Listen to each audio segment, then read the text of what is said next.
Hello and congratulations on getting access to this video course on how to optimize your videos before making your YouTube videos live. So this is video number 1, which is the introduction to YouTube search engine optimization. So I want to first start out by saying the goal is to focus on doing the right amount of keyword research and video file automation before actually uploading any of it to YouTube. So essentially this is all about what most people forget about doing before making their YouTube video live. Because if you think about it, most people think about, okay, what do I do after I upload this video? They don't really think about what they have to do before making it live. So this is not about what you can do afterwards, as that is a totally different focus, but rather before. So besides simple optimization, you really need to know that YouTube ranks the videos that people watch the longest. Meaning, let's say for example that we have a 10-minute video. YouTube looks at that video. They look, yes, at the likes, dislikes, and comments, but they also look at, okay, do people actually watch most of this video? And based on, let's say, 1,000 views, how many of those 1,000 views actually watched either 50% or 100%, or how many minutes total? 1,000 times how many minutes was watched. So they really look at how long people watch the videos as a whole. Meaning the more viewers and the longer that they watch, that will get you ranked up further and further up. So instead of focusing on, spammy tactics, tons of backlinks, and all of that, our goal here is to really focus on the user experience. So what I want to do now is give you a quick overview of what's inside this video course. This is, of course, video number 1.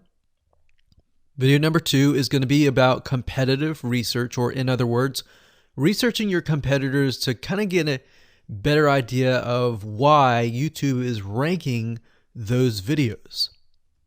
Video number 3, we'll talk about highly searched keyword terms and how you can find those for your product or service or whatever you're trying to promote. Video number 4, we'll talk about your title and your description. Video number 5, we'll talk about video file optimization. So we're going to optimize the actual file, because each file has essentially information in it. And of course, video number 6 will talk about why your thumbnail is important and how to make it professional and good looking. And video number 7 will talk about video length and why that matters. We talked briefly about it just now, but I'm going to dive in deeper in that video. And of course, last but not least, I'm going to give you a secret tip on how to outrank your competitors in video number 8. So before we get started, I want to talk about what you need to have in hand. You're definitely going to need your product or service and an idea of the niche that you're targeting. You also need to have a video that is ready to be uploaded. And with that said, let's move on to video number 2. Hello and welcome back. This is video number 2. So let's talk about competitive research. You see, the best way to understand how you can rank better is to know what is already ranking in your niche or your market. So what we want to do here is we want to analyze the videos that are on the top. And I want you to specifically look at what titles, what descriptions are they using, and what thumbnails are they using that are eye-catching. And what is the user experience like when you click through those videos? So let's go ahead and do some competitive research. So for the sake of making sure that we find YouTube videos that actually relate to promoting a product, what I want to do now is just to pick a product out of the blue and let's take a look at YouTube. So one product that I've been using for a while now, which has been really, really awesome, is called the Instant Pot. It's basically a pressure cooker that cooks food at a really fast rate. So what we're going to do is we're going to hop on over to youtube.com and we're going to type in Instant Pot and see what we get. So I'm not going to click enter just yet because I'm interested in getting an idea of what kind of potential keywords that we could rank on, or what potential videos that we can create. And we'll talk more about this in the next video. But for now, let's just do some basic keyword brainstorming and then, of course, do some competitive research. So Instant Pot, we got Instant Pot recipes, we got Instant Pot ribs, Instant Pot roast. So let's just click here and see what we get. Now we can see how to use Instant Pot has 316,000 views right here. Instant Pot chicken, top 6 easiest things to cook in your Instant Pot. Perfect for beginners. All right. So let's just take a look at the top 3. So let's go ahead and open those up. And let's analyze them. So the first one is this one here. And let's pause the video. We'll skip the ad. All right.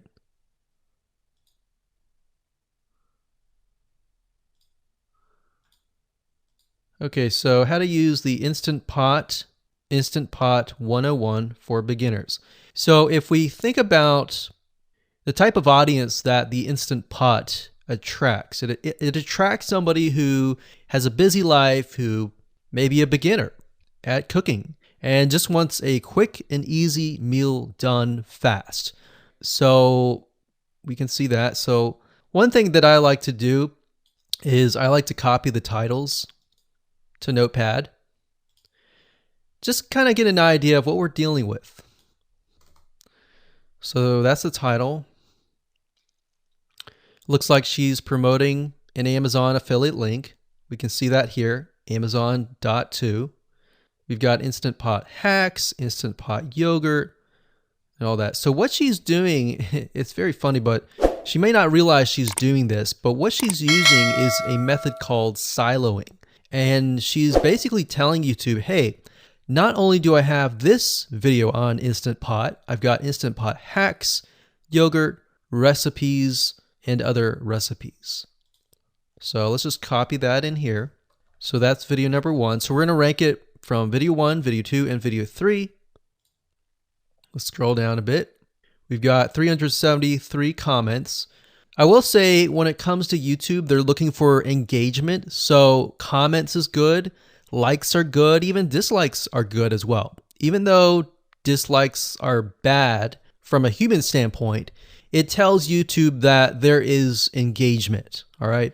So sometimes we're going to be able to view, we can't do it here, but sometimes you'll actually be able to view more data. But for now, you can't hear. Now, we can actually dig deeper if we want to. So let's just take a look at Natural Brittany's YouTube channel. Because when you're doing competitive research on YouTube, it's not just that particular video. It's actually the whole YouTube channel as a whole. The authority that that channel holds. So she has 116,000 subscribers. Click on the videos.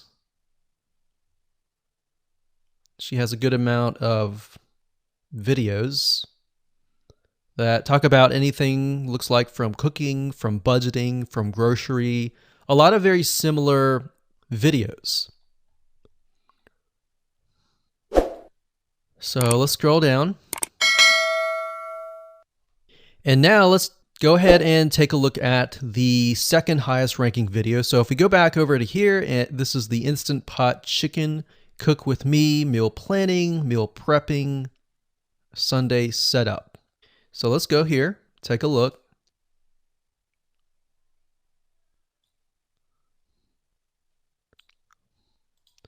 Okay, Let's see here. So it's a 20-minute video, all right? And it has 658 likes, 5,000 views. If we take a look at this video here, this has 320,000 views and 7,000 likes. Now, notice how it says 13 minutes here, and notice how it says 20 minutes here. We'll go back to this later on. All right, so we'll talk more about why a certain amount of time of your video is important, why the timing is important. And why is it that this lady has only 5,000 views, whereas the other lady has 300,000, and this lady is ranked right below that lady? All right, so why is that important? And why does that correlate to the time? So we'll talk more about that later on. But for now, let's just do competitive research. We're not trying to figure things out right now, and go from there. So if we take a look at the description, it says cook with me as I try a new recipe with Instant Pot. So the description contains the keyword. Sunday setup. Looks like she's got some Amazon links. And if we think about Instant Pot, who could it be targeting? All right, so this lady calls out people who are trying to prep on Sunday. So if we can get an idea of who it's targeting mothers, it's targeting people who are busy, who maybe only have time on Sundays to set things up. And chicken is a common thing, so maybe she's getting a lot of clicks. We don't know exactly, but we know that the headline and the description work together and getting clicks. All right, back over here, this is the third one. So let's take a look at this one. So this one is 8 minutes, but it has a lot more views than those other two videos, but it's shorter. It's shorter, but it has longer amount of views, and it's third. It's got 11,000 likes and 633 dislikes. If we scroll down, we can see that it has more comments than the first one. So why is it that the first one is number one and this one is the third one and it has more views and more comments? Well, we don't know exactly why, but I have a hunch as to why that is, which we'll talk more about ranking and what Google and YouTube is looking for later down the road. So that's that. Let's just copy that title. And I'm going to go ahead and pause this video and we'll copy and paste that information to the notepad. Okay, so I went ahead and copy and paste the information. So this is video 1, this is video 2, and this is video 3 down below. So let me make this bigger so we have this information. So as we're kind of analyzing the competitor, we want to save this for later, but can you kind of see a similarity here? So this is calling out the target audience. This is calling out the people who are busy, essentially. And top 6 ways, top X ways, top certain number ways is always a good title. So perfect for beginners. So if you can imagine, we already see that this title has beginners. This one's calling out perfect for beginners. And this one essentially is calling out people who are busy. So it's a target audience. So that's key. So having this in hand gives you a better idea on what potential titles and descriptions that you can have. Now, you can do some deeper dive competitive research using specific tools. And one specific tool is called Social Blade. So that's socialblade.com, as you can see here. And I like to use this to kind of get a better idea of the YouTube channel as a whole. Because what you're trying to figure out is, did this person rank because their channel as a whole has a lot of traffic? Or did this person rank simply because of the titles and the description? So there's many factors that come involved, but let's take a look at Naturally Brittany. So let's go ahead and copy this. And you basically want to come here and type in the username of the YouTube channel. So we'll go ahead and click this here. Okay, so we can see here that this is Naturally Brittany. 116,000 subscribers. She's got 19 million video views. So that kind of gives us an idea of how easy it is to break through. Is it easy? Is it going to take a little bit work or what? So let's just go ahead and open her up, and let's do the same thing with the other videos. So this one is marriage and motherhood. We got that here. So she has 7 million video views. So it's about half of what we saw earlier. And this one is called Six Sisters Stuff. And this one has about 9 million video views.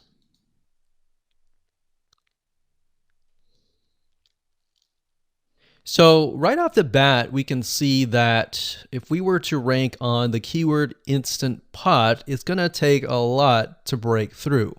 But the way we can break through is by using essentially subcategories of that keyword. So Instant Pot recipes or Instant Pot chicken recipe, stuff like that. So we can see that each one of these has about 100 to 200,000 subscribers. So you're going to have to be competing against that. Now, obviously, if you have a good size YouTube channel, that will usually mean that you can break through fairly easily. But if you're just starting out, then breaking through on that keyword is going to be a little bit more difficult. So the next question is, what keywords should you use? And we'll discuss that in the next video. Hello and welcome to video number 3. Let's talk about highly searched keyword terms and how you can figure out what your main keyword is going to be, what your sub keywords are going to be.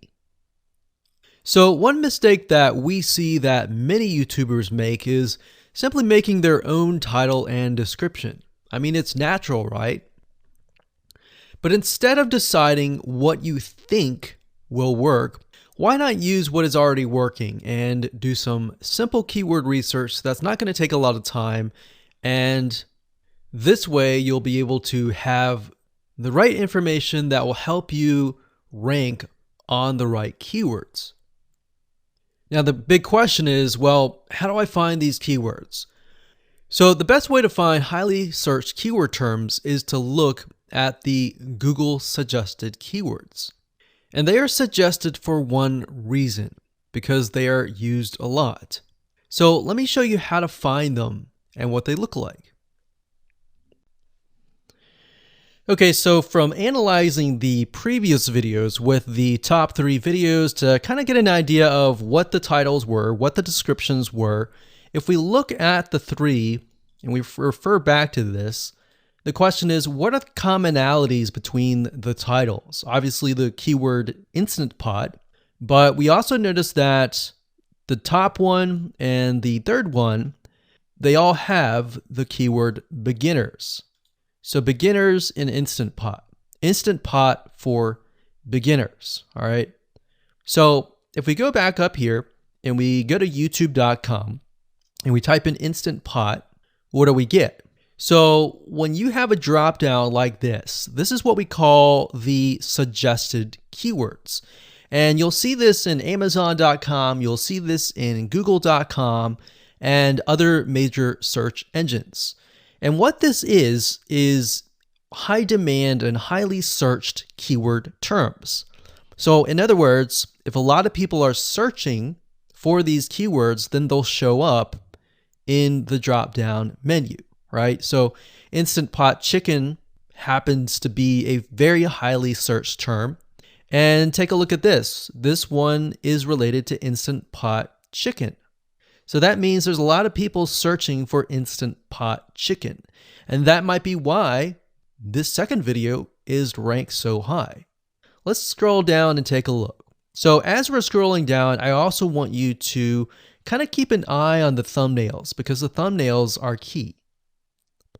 So we got top 6 easiest things to cook in your Instant Pot. And I'll say as an Instant Pot user, I really didn't know what recipes were out there that would fit the Instant Pot. Because the Instant Pot, the way it cooks is it pressurizes the food, and you need a little bit of liquid inside it to pressurize. So what I was doing is I was looking for recipes that were specifically made for the Instant Pot. So a lot of these people that are coming here, they don't know. They're just looking for recipes. So the 30 Instant Pot recipes gives people an idea. Oh, okay, I've got 30 recipes that I can pick and choose from. So if you scroll down, it says Instant Pot Ultra. All right. So if we go back here, so Instant Pot Chicken is definitely a top one. Instant Pot Spaghetti, how to use an Instant Pot. Instant Pot Cheesecake, Yogurt, Pho, Beef Stew, Whole Chicken, Rice, and Instant Pot Roast. So these are highly searched keywords. Now let's hop over to Google and see what we get. Do we get the same thing? Do we get something different? So if you go to Google and you type in the same thing, Instant Pot, we can see that we've got Instant Pot recipes, Instant Pot chicken. So notice that the chicken and the roast beef or the pot roast seem to appear both in Google and in YouTube. So whenever you see that, that's a good sign, because you got to understand people searching in YouTube are very different than people searching in Google. They don't show the exact same thing.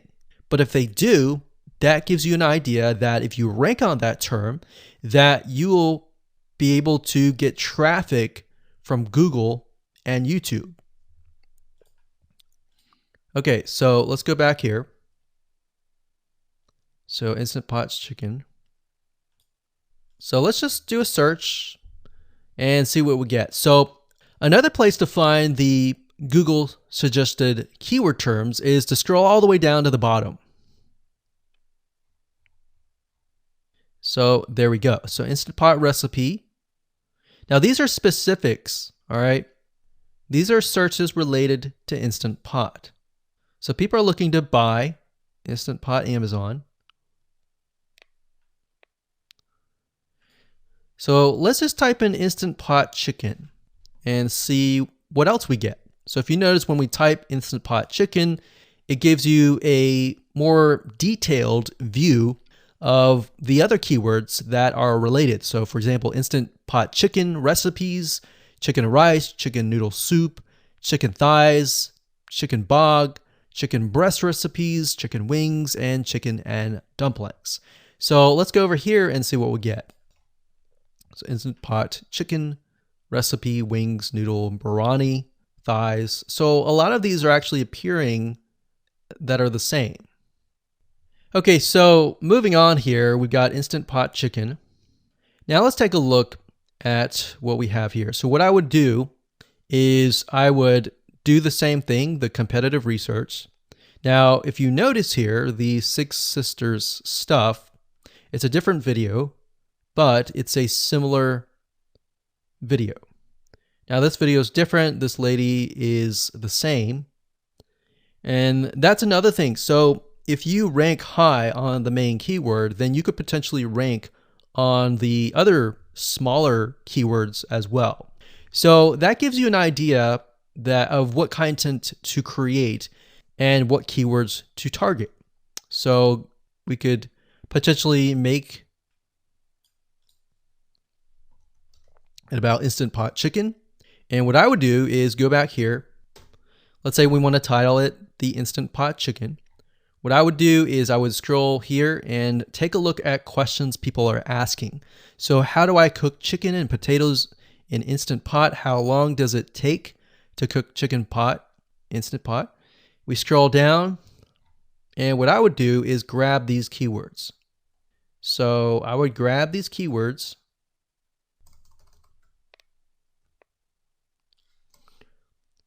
So what we want to do is we want to have a main keyword, and then we want to have sub keywords. So the main keyword here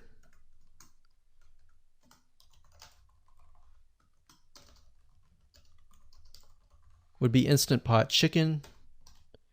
And then the other ones would be Instant Pot chicken and potatoes, and all the rest here. So having these in hand will give you a better idea on how to go about creating your titles and your descriptions so that you can target specific keywords, and that you're not like any other YouTuber who is simply making up titles and descriptions just out of your head. So this way you can be strategic and rank effectively. Hello and welcome to video number 4. In this video, we're going to talk about your title and your description. So let's take what you have gathered in the previous video and let me show you how to properly create your titles and descriptions. So when it comes to creating titles and descriptions, we simply need to do what we did in the previous videos, which was the competitive research. And as you can see here, we have the videos 1, 2, and 3, the top number 1, number 2, and number 3. And of course, we have the main keywords. So we have this main keyword here. So that's definitely going to be in the title. And then of course, if you noticed, the target audience was beginners. So essentially what you're noticing here is that people are calling out the audience, and then of course they have the keyword in the title itself. And then of course you want to make sure that title, main keyword, and target audience is also going to be in your description. Now what I like to do is I like to go look at magazines in that niche. It doesn't necessarily have to be exactly, in this case, Instant Pot, but it needs to be somewhat of that genre. Now, one thing that I noticed was when we took a look at the Instant Pot chicken, you could write out something like top 6 easiest things.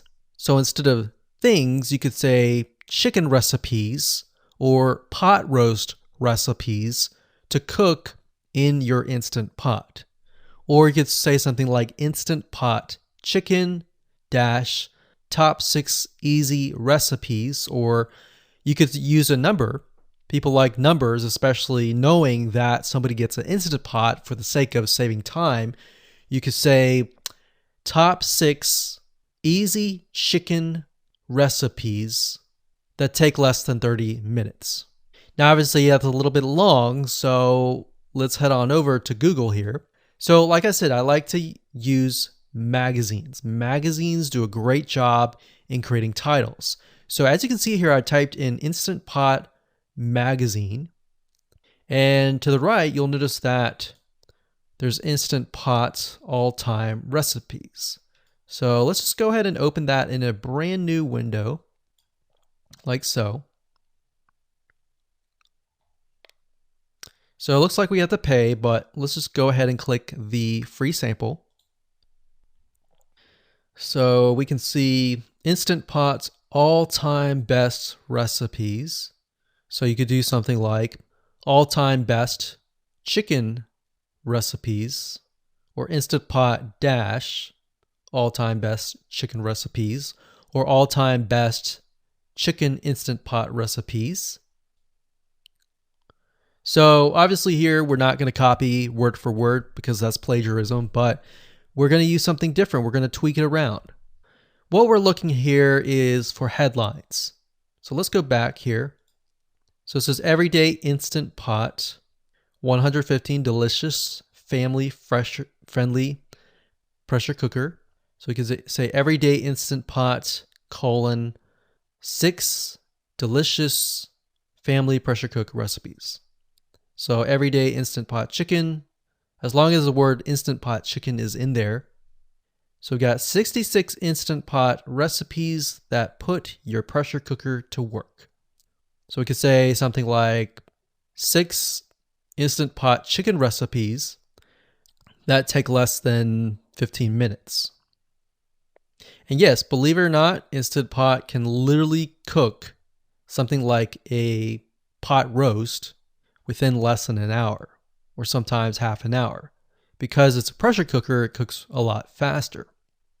So that's what I like to do, is I like to take a look at magazines. So it doesn't necessarily have to be Instant Pot in this example. It can be another food magazine.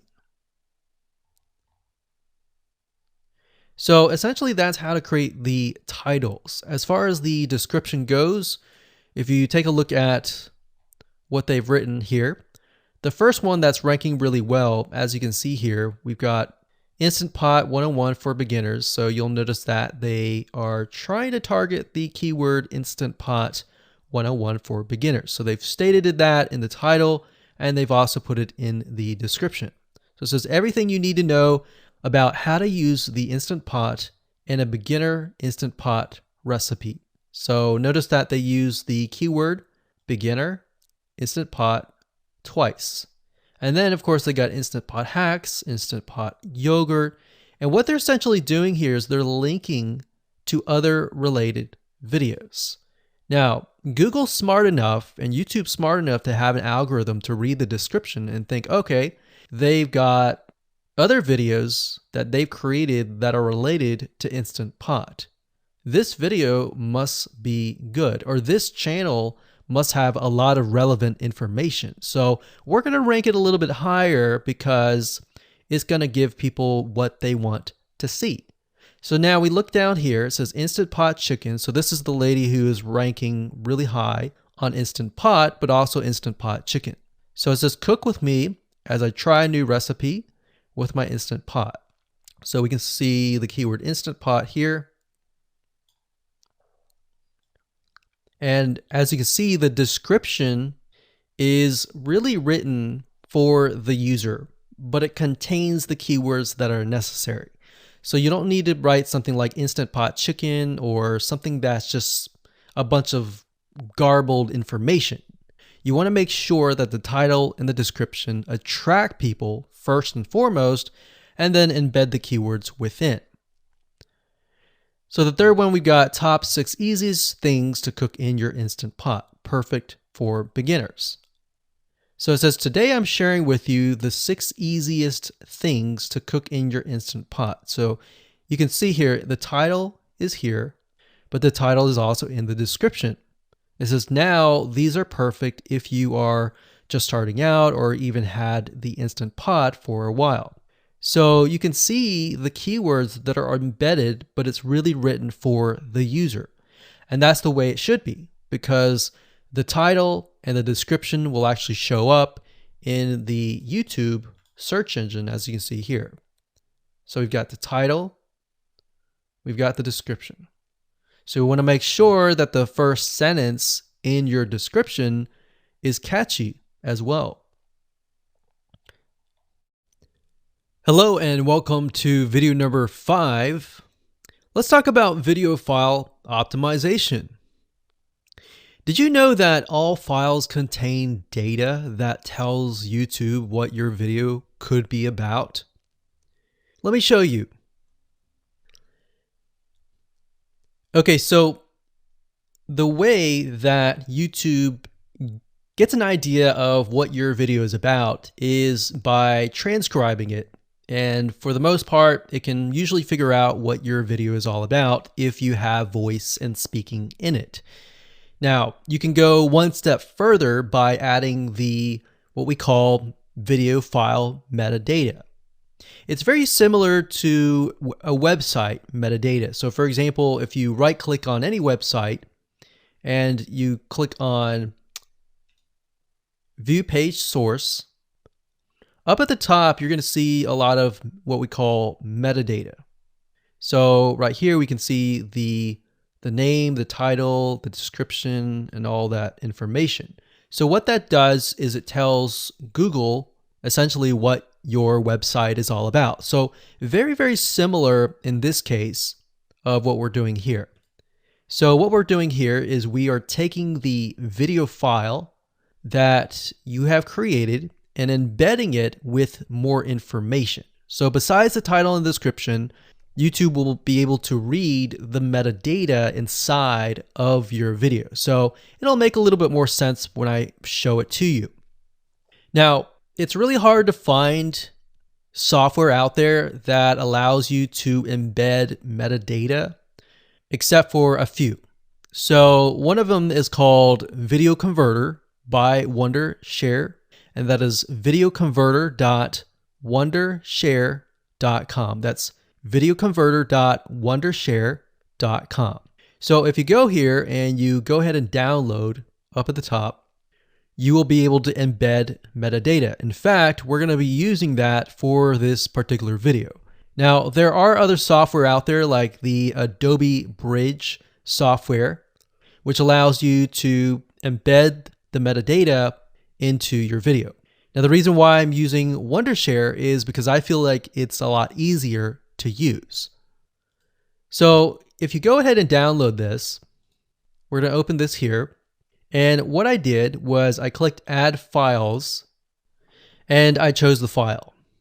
Now, there's a lot of things that you can change about the video, but what we're particularly interested in is this I icon right here. So click this I icon, or letter I here, and you're going to see that it says name, language, episode name, actors, directors, screenwriter, tagline, and description, and comments. So what I recommend is you try to complete this as much as you can. So episode name, actors, so that would be whoever is in the video, the director, the screenwriter, which could be you, and then the tagline. What I would do is the tagline be your title, and then the description be your description. So whatever you're going to upload to YouTube, put this as a title and put this as a description. And then for comments, I would put something like keywords. And all you have to do is click save, convert it, and done. That's the reason why we're using Video Converter, because it's just so much easier. With Adobe Bridge, it's easy too, but there's a lot of more options and very easy to get confused. So once you're done with that, you save the video, your video has the metadata inside of it, and all you have to do is simply upload it to YouTube, and that's it. Hello and welcome back. This is video number 6. Let's talk about your thumbnail and why that is important. You see, since our goal is to get more clicks or more views to your YouTube video, we have to rely on attracting viewers. So if you think about it, the thumbnail is the first thing people see as they are scanning to find what interests them the most. So in other words, if you think about it, if you go to youtube.com and you type in a keyword, you're going to see all the results with thumbnails, the titles, the descriptions, and all of that. So that's the first thing that they see. So let's discuss what your thumbnail should contain and what's working in your market and how to figure that out. So when it comes to having a thumbnail, you want to make sure that it is eye-catching, meaning it shows somebody what they want. So if Instant Pot Chicken is your main keyword, you want to make sure that your thumbnail has something in it that entices them. So it's good to have the keyword or the title in it. So you can see right now the way YouTube works is they have an initial title or an initial thumbnail, and then after that you can see motion. So if I put my mouse over it, you can actually see part of the video, which makes it a lot more engaging. So as we scroll down, the initial thumbnail that this woman uses is the Instant Pot, and then this one here, it says Instant Pot recipes, so Instant Pot. So we can see the ones at the top definitely have the Instant Pot in it, or a word that's chicken, or a picture that has chicken in it. So it fits the keyword. Now, if you're not a professional, thumbnail artist or anything like that, there are different sites that you can use to get these created. Now, bear in mind that you never want to use a thumbnail that is clickbaity or that lies to somebody, because if they click on it and then the video is nothing like the thumbnail, then guess what? You might get tons and tons of clicks and perhaps views, but you're not going to get people watching your video, which is very, very important, which we'll discuss in the future videos. But for now, there are different elements that you need. So what I recommend is you go to a site called creativemarket.com. That's creativemarket.com. There are other sites like graphicriver.net, but over time we've realized Creative Market has a lot of really good designs. So what we can do here is in the search box, we're going to type in YouTube thumbnail. And we're looking specifically for templates that we can use for the thumbnail. So it says YouTube thumbnail pack. Let's go ahead and open that. There's one here.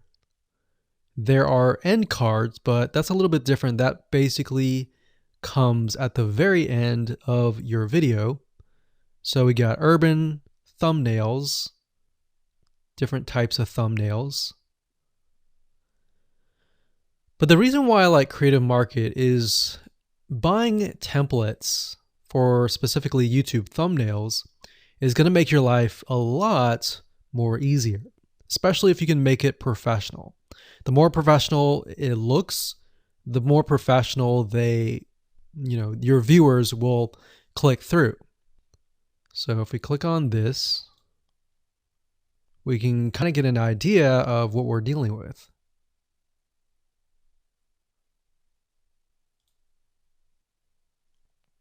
And here's more thumbnails here as well. Now, over time, we've realized with YouTube thumbnails, more and more designs are becoming minimalistic, meaning it's not too fancy, but it's got just enough information to tell the person what it is all about.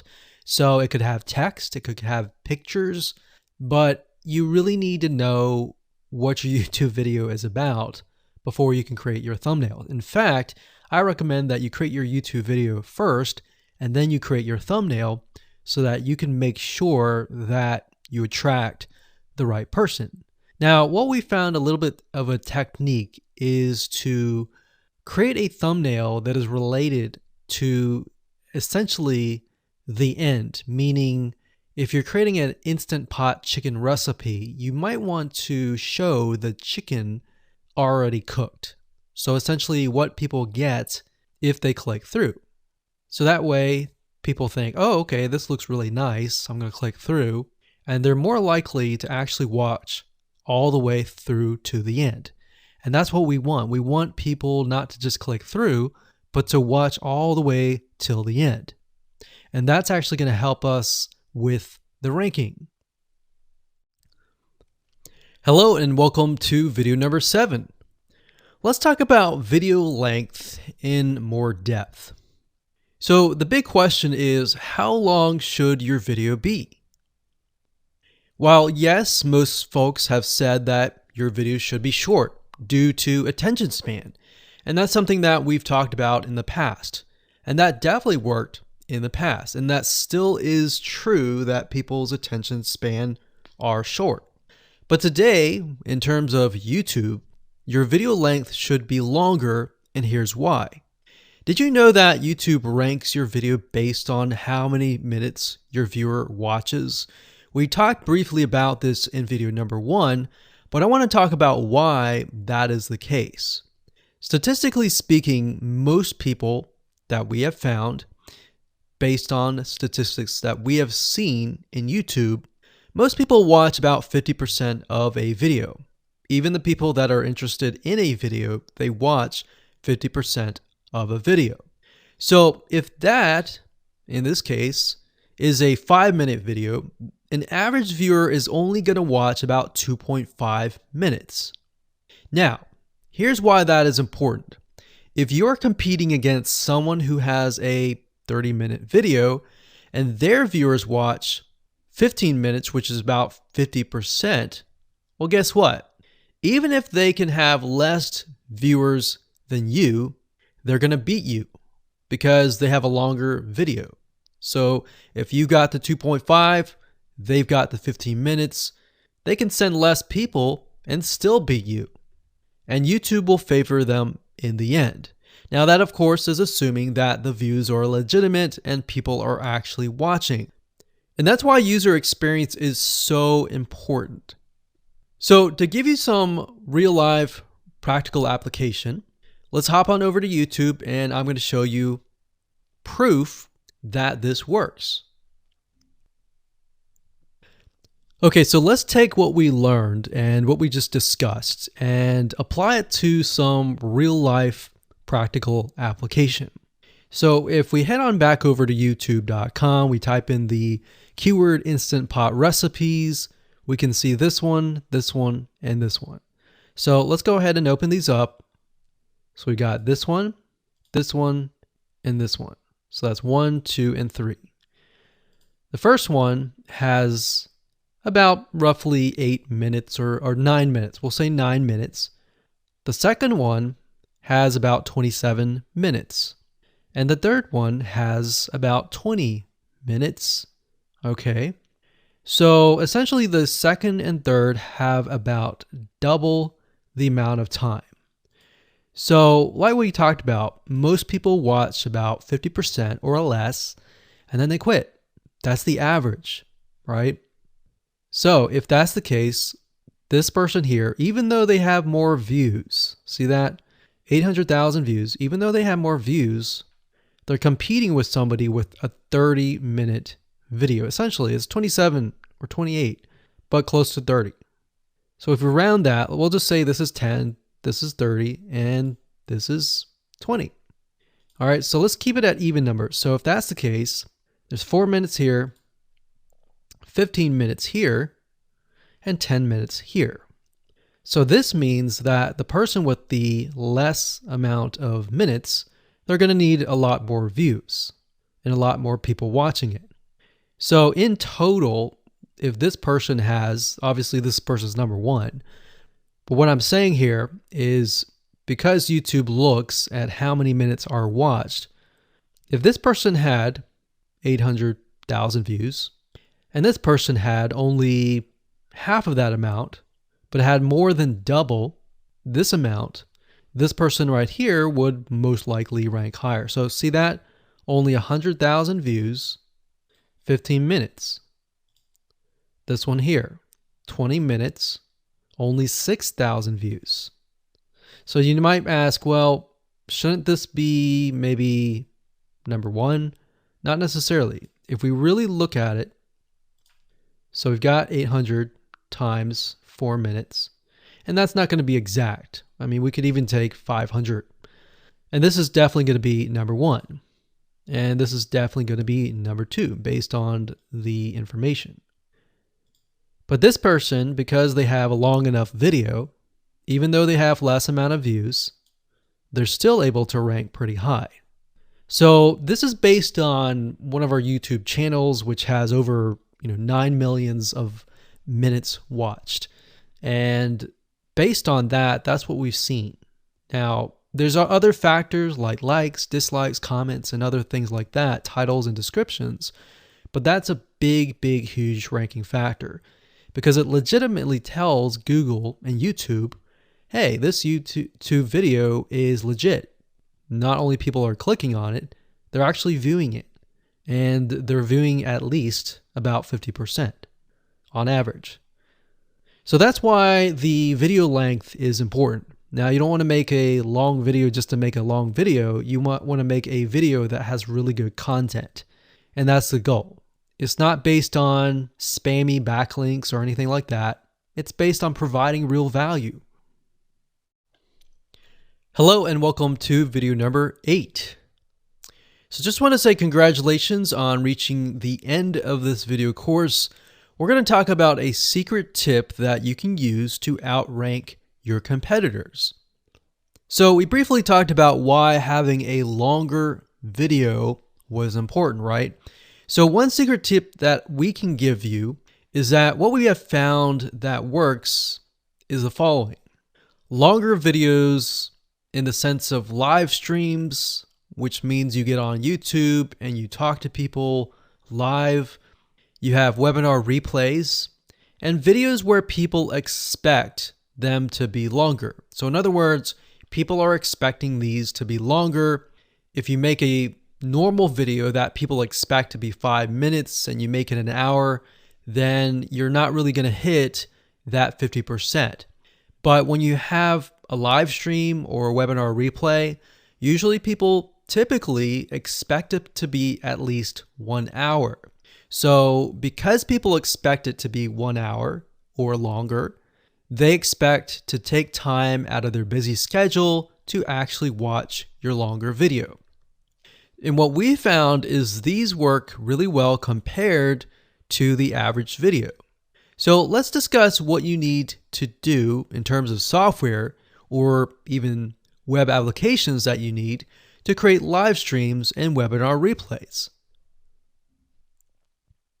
So in order to create a YouTube live stream, you're going to need to have a broadcasting software. There are many. You can go to YouTube and type in live stream, how to set it up, and there's a lot of videos on that. But this is one particular one that we have used and that has worked really, really well for us. It's called Open Broadcaster Software, and it's free, best of all. And that is located at obsproject.com. So as you can see here, there is versions for Windows, Mac, and Linux. So it's simply as easy as downloading and you can start streaming. So the reason why you need this software is basically what it does is it connects to the YouTube live stream system. And when you're ready, you click record and you're good to go. Now, I'm not going to go in depth on how to use this product just simply because there are so many different options and so many different ways of using it. Now, like I said, the tip is when outranking your competitors to have longer views. This is good for kind of a face-to-face talking head type long video. Now, if you want to use a camera, you can do that. If you want to do something like screen capture, meaning you're going to show your screen, then you're going to want to use something like GoToWebinar. And you can go to gotomeeting.com/webinar to do that. Another tool that we have used, which as of now, it is free, and who knows, it could change. So GoToWebinar does cost money, but it's a nice way to kind of engage with people. So this is the route that I would go if you are engaging with people. If you're not engaging with people and you're simply doing screen capture, there is a tool called Use Loom. Let me show it to you. So useloom.com. Loom is essentially a Chrome plugin, and what it does is it allows you to record your screen. It's super easy to use. In fact, it's super, super fast. It's so fast that you can literally start recording, and within seconds when you're done, you'll have the video in hand. And you can download the actual video file to your computer really fast. So those are the three options that I would go to, and really depends on the avenue that you want to take. So like I said, create a longer video, but just don't create any content. Make sure that the content is valuable, because you want to make sure that people watch all the way through, or if not, watch at least 50%.